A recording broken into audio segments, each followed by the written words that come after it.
Soy la cumbia bonita que a todo el pueblo le canto, a todos los futbolistas cuando ellos están jugando, a todos los futbolistas cuando ellos están jugando. Un domingo en la mañana jugaban unos equipos, el equipo San José y el Deportivo Naranja, el equipo San José y el Deportivo Naranja, el equipo San José.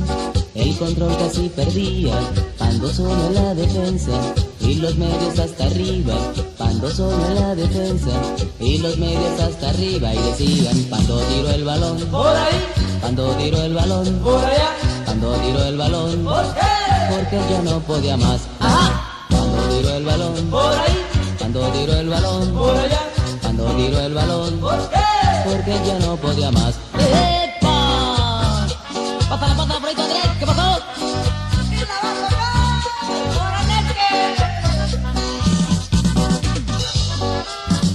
¡Por ¡Vamos, Pacheco!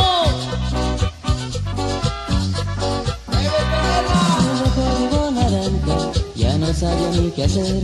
Estaban jugando duro para ganar a San José. Estaban jugando duro para ganar a San José. El equipo San José tiene buenos jugadores, están bien seleccionados y traen buenos uniformes. Están bien seleccionados y traen buenos uniformes. Muñoz de la media cancha le mandó un pase a Panela, burlándose a la defensa. También se burló al portero, burlándose a la defensa.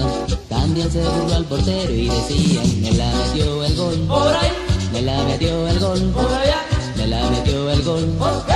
porque ya querían ganar. Me la metió el gol, Por ahí, me la metió el gol, por allá, me la metió el gol, ¿por qué? porque ya querían ganar. ¡Epa! ¡Vamos, vamos!